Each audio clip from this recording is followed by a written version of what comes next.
Bonjour, je suis le docteur Gérard Bersan et dans le cadre de nos petites vidéos en médecine fonctionnelle et anti-âge, nous allons continuer dans le chapitre de l'hormonologie et pour donner un exemple de la physiologie des hormones, parler de la thyroïde. Beaucoup de gens ont des dysfonctionnements thyroïdiens. Alors il y a ceux qui le savent parce que ils ont eu des dosages et ils prennent plus ou moins du lévothyrox ou équivalent. Puis il y a ceux qui ne le savent pas parce que de temps en temps, ils ont des coups de fatigue ou des coups d'énervement. Voilà. Et en fait, ça correspond à un petit dysfonctionnement thyroïdien. Dans notre corps, nous avons des cellules en permanence en train de se renouveler. La cellule la plus vieille de votre corps, en moyenne, a à peu près une dizaine d'années.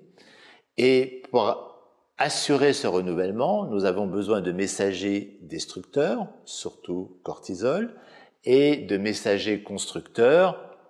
Là, il y en a plein, l'hormone de croissance, l'insuline, les hormones stéroïdiennes, les œstrogènes, le progestérone, la testostérone, voilà.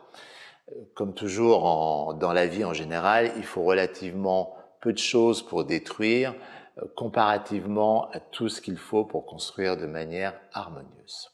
La thyroïde est une glande qui va gérer un peu le métabolisme et qui peut être de temps en temps anabolisante, de temps en temps catabolisante. C'est-à-dire qu'il peut favoriser la construction cellulaire d'un certain côté ou favoriser la destruction cellulaire par d'autres côtés.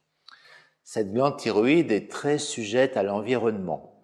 La température, le stress, l'alimentation, il y a beaucoup de choses qui peuvent faire modifier les sécrétions thyroïdiennes. Et justement, comme cette glande thyroïde est constamment en train de s'adapter à l'environnement, de temps en temps elle sécrète beaucoup, de temps en temps elle sécrète peu, d'accord ? Et elle peut, du coup, il y a une dilatation, il y a une hyperproduction, une dilatation des cellules thyroïdiennes ou pas, ce qui fait qu'on a assez souvent chez les gens, avec l'âge, des kystes thyroïdiens. Ces kystes sont bénins, surtout quand ils ne sont pas sécrétants, mais c'est quelque chose qu'on retrouve assez fréquemment, qui ne sont pas dangereux, qui traduit juste le fait que votre glande, à un moment donné, a été un peu en hyperproduction ou en hypoproduction et a souvent alterné ces deux états. Alors, dans les dysfonctionnements thyroïdiens, on a le changement d'environnement, le stress, etc. On a aussi les maladies auto-immunes, le fait d'avoir des troubles de l'immunité un peu va jouer sur le fonctionnement thyroïdien. On a aussi les inflammations chroniques qui vont donner ces dysfonctionnements thyroïdiens. Alors, la fonction de la thyroïde, ça se mesure par la TSH. À un moment donné, vous pouvez avoir une TSH élevée ou une TSH un peu basse. Ça veut dire que votre thyroïde dysfonctionne à ce moment-là. Ça ne veut pas dire qu'elle a toujours dysfonctionné ou qu'elle dysfonctionnera toujours. D'accord ? Donc, il ne faut pas forcément se précipiter sur les médicaments quand vous avez une TSH qui est un peu anormale. Mais par contre, dans le fonctionnement thyroïdien, la transformation des T4 en T3, la fabrication des hormones thyroïdiennes qui vont aller stimuler les tissus périphériques, ça dépend du sélénium, ça dépend de l'iode, ça dépend du zinc, et souvent le fait de rééquilibrer ce fonctionnement thyroïdien, de diminuer les raisons du dysfonctionnement thyroïdien qui peuvent être les raisons environnementales, qui peuvent être des raisons inflammatoires, qui peuvent être aussi des raisons un peu auto-immunes.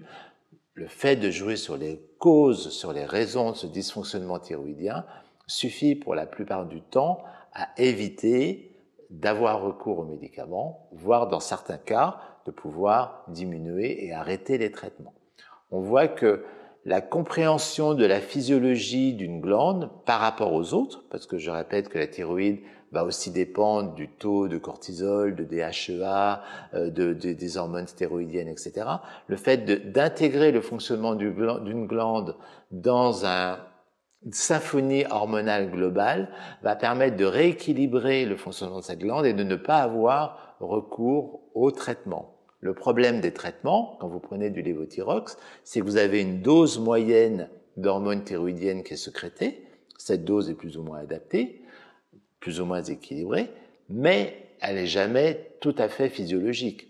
Parce que comme votre glande varie en permanence, temps en temps, vous en avez besoin de plus, de temps en temps, vous avez besoin de moins, et quand vous êtes dans la moyenne, grosso modo, vous êtes rarement au bon niveau. Voilà.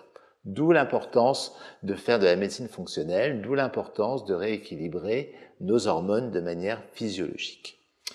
J'ai pris l'exemple de la thyroïde. La prochaine fois, on parlera d'un sujet qui est important, la ménopause. On abordera aussi ce qu'on appelle l'andropause, qui est un mauvais terme, mais on abordera aussi le déficit hormonal chez les hommes.